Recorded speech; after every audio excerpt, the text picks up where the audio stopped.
नमस्कार, मैं हूं आपके साथ मयंक।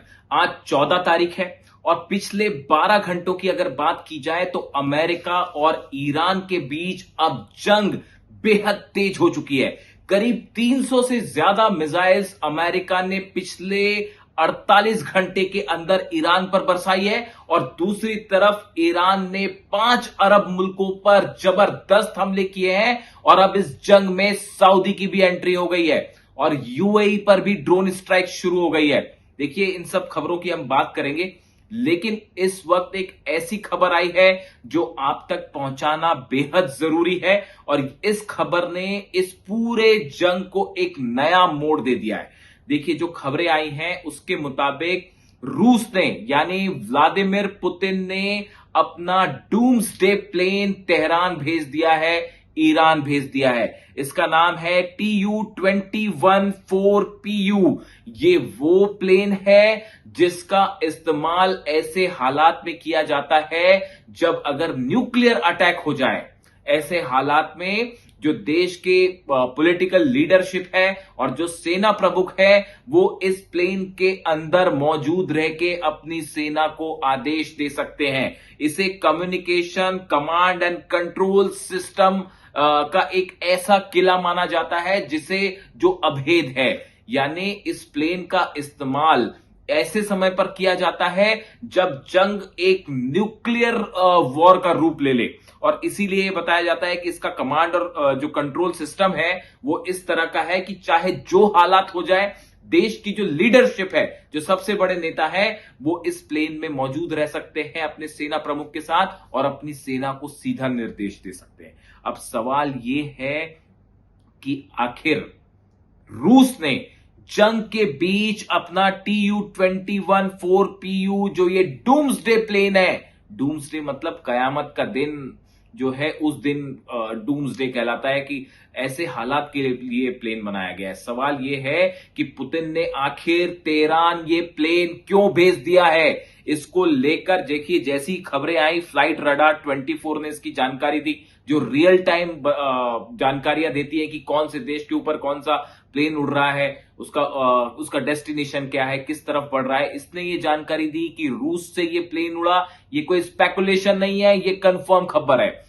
फ्लाइट रडार 24 ने ये जानकारी दी है कि रूस से ये प्लेन उड़ता है और तेहरान में लैंड करता है। अब सवाल ये है कि आखिर रूस ने ये प्लेन क्यों भेजा। कई स्पेकुलेशंस हैं, हम एक एक की चर्चा करेंगे, शॉर्ट में चर्चा करेंगे। क्या ईरान में किसी तरह के एटमी रेडिएशन का खतरा है? देखिए, मैंने पहले भी इस बात को कहा, बुशहर पर जो हमले हो रहे हैं, बुशहर रूस के सहयोग से चलने वाला वो न्यूक्लियर सेंटर है जहां पर अभी रिएक्टर्स एक्टिव मोड में है, यानी इस पे अगर इसके कोर एरिया पर मिसाइल गिर जाए तो पूरे ईरान में रेडिएशन होगा, पूरे अरब देशों में रेडिएशन होगा। मैं पहले भी इसकी बात कर चुका हूं। तो ऐसे हालात में केजीबी की तरफ से, रूस की तरफ से ईरान को ये वार्निंग्स दी गई है कि बुशहर में जो प्लांट है वहां पर हमला हो सकता है और कोर एरिया सेंट्रीफ्यूजेस को हिट किया जा सकता है, जिससे ईरान में रेडिएशन हो सकता है। क्या रूस के पास, केजीबी के पास कोई ऐसी खुफिया जानकारी है कि अमेरिका या इजराइल की तरफ से या मोसाद या सीआईए की तरफ से किसी तरह की रेडिएशन को लेकर कोई साजिश है, ईरान में हमले की कोशिश है? और ऐसे हालात में निपटने के लिए ही रूस ने अपना ये जो डूम्सडे प्लेन है ये तेहरान भेजा है। बात नंबर एक। बात नंबर दो, देखिए, इसके बारे में कोई जानकारी नहीं है, लेकिन जो स्पेकुलेशंस कह रहे हैं कि क्या इस जंग के बीच में ईरान अपने यूरेनियम को कहीं शिफ्ट कर रहा है।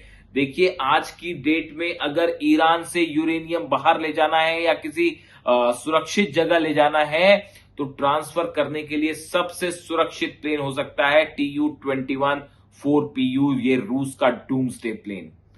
कई इस तरह के स्पेकुलेशंस भी हैं कि क्या ईरान अपने यूरेनियम को, एनरिच्ड यूरेनियम को जिसके लेकर ये जंग हो रही है, उसे शिफ्ट तो नहीं करना चाह रहा। दूसरी वजह, तीसरी वजह, ये प्लेन यहां क्यों भेजा गया? क्या मुस्तफा खामेनी ईरान के सुप्रीम लीडर की सुरक्षा के लिए ये प्लेन भेजा गया है यानी उन पर अगर किसी तरह की कोई संकट की स्थिति आती है तो इस प्लेन में मौजूद रहकर वो अपने ऑपरेशन को आगे बढ़ा सकते हैं, ईरान की सेना को निर्देश दे सकते हैं। तीसरी बड़ी वजह मानी जा रही है। चौथी बड़ी वजह, अगर ऐसे हालात बनते हैं कि एक ऑल आउट वॉर हो जाए, देखिए अभी जिस तरह की जानकारियां सामने आ रही है इस पे मैं अलग से चर्चा करूंगा।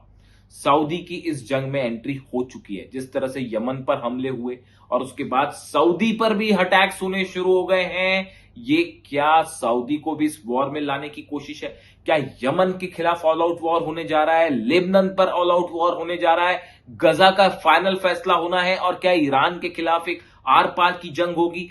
ऐसे सूरत में क्या अब ये TU-21 जो रूस का प्लेन है, क्या ये ईरान में एक बड़े कमांड सेंटर कंट्रोल रूम का काम करेगा? इस तरह की संभावना जताई जा रही है, जो चौथी बड़ी वजह बताई जा रही है। और इसके अलावा जो पांचवी अहम वजह है कि क्या रूस ने अमेरिका को सीधी चेतावनी दे दी है, डोनाल्ड ट्रंप को सीधी चेतावनी दे दी है, नेतन्याहू को सीधी चेतावनी दे दी है कि किसी भी तरह के न्यूक्लियर सेंटर्स पर हमले बर्दाश्त नहीं किए जाएंगे। बुशहर पर जिस तरह से हमले हो रहे हैं, इसको लेकर पुतिन खासे नाराज है। देखिए, एक मिसाइल तो बुशहर में जो कोर एरिया होता है जहां सेंट्रीफ्यूजेस होते हैं, उसके कुछ मीटर की दूरी पर ही एक मिसाइल गिरी है अमेरिका की। और हो सकता है कि इजराइल की तरफ से भी ये हमले हो, इजराइल की मिसाइल्स भी बीच में शामिल हो, इजराइल के जेट्स भी शामिल हो, जैसा अंदेशा जताया जा रहा है। अगर ये मिसाइल ने बुशहर के कोर एरिया को, न्यूक्लियर प्लांट के हिट कर दिया होता तो भयंकर तबाही मच जाती। देखिए, जो कोर एरिया है इस पे इस मिसाइल के कुछ टुकड़े गिरे, लेकिन ऐसा नुकसान नहीं हो पाया कि रेडिएशन हो जाए, वरना चेरनोबिल जैसे हालात पैदा हो जाते, जैसा कि हादसा USSR में देखने को मिला था। भयंकर तबाही होगी, पूरे अरब देश जलेंगे। इजराइल, देखिए, पूरे इलाके में जब रेडिएशन होता है तो वो सीमा नहीं देखता, भयंकर रेडिएशन हो सकता है। ऐसे में क्या अब रूस की तरफ से ये वार्निंग दे दी गई है कि देखिए हमला हो सकता है, इसकी तैयारी कीजिए।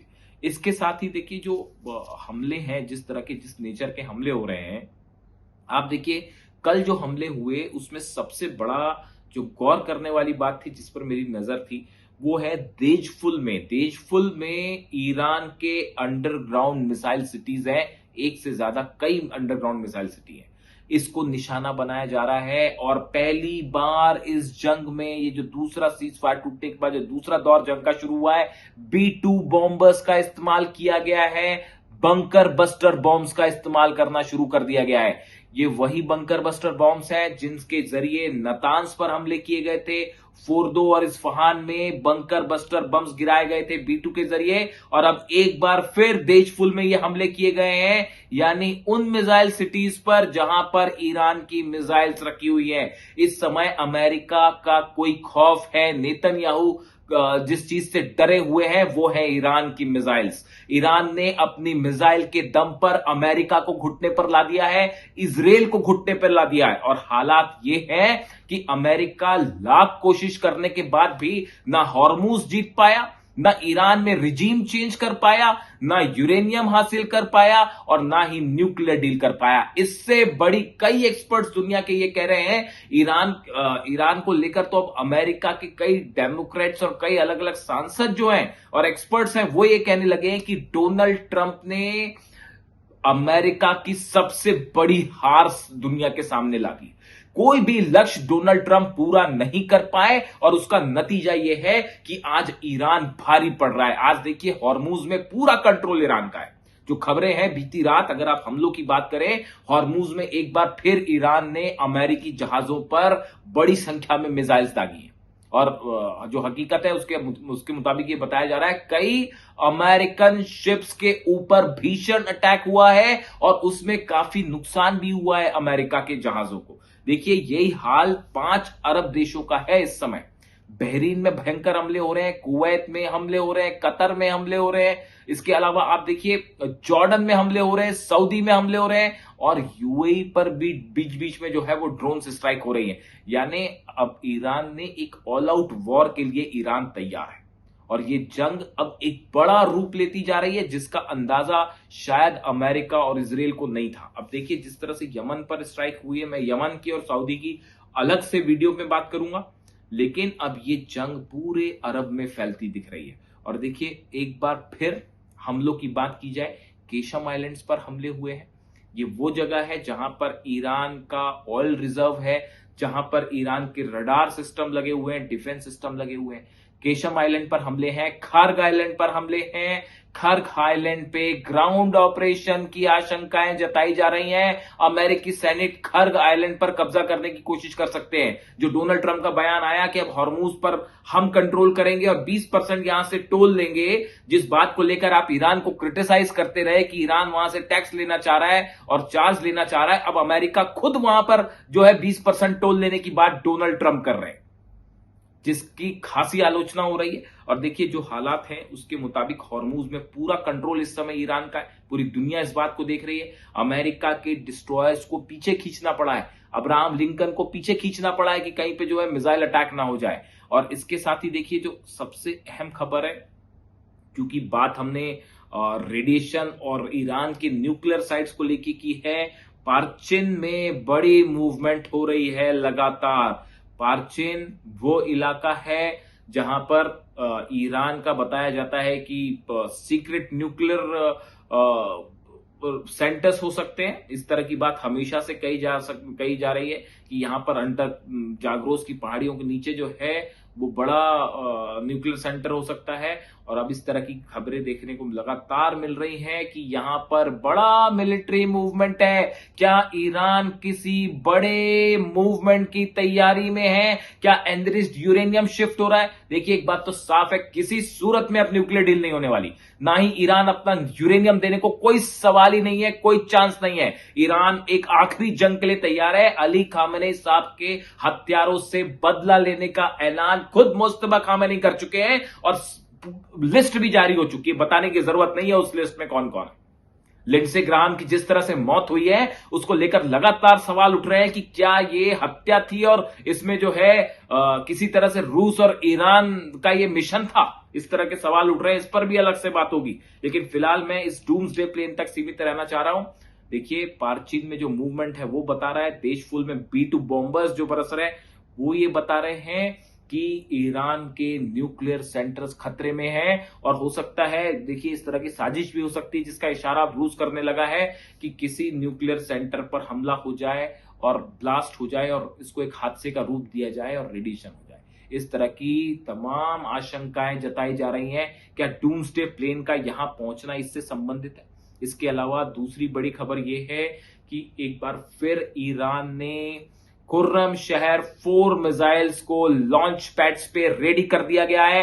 जो अंडरग्राउंड सिटीज हैं, मिसाइल सिटीज हैं, इसमें जो लेटेस्ट वर्जन है खुर्रम शहर 4 के, उनको निकाला गया है। देखिए, जो मिसाइल्स हैं ईरान के पास, इसमें लगातार एडवांसमेंट हो रहा है, इसमें लगातार डेवलपमेंट हो रहे हैं। और अब ईरान ने सबसे खतरनाक मिसाइल्स का वो वर्जन सामने निकाल दिया है जिसकी रेंज क्या है अभी साफ नहीं है।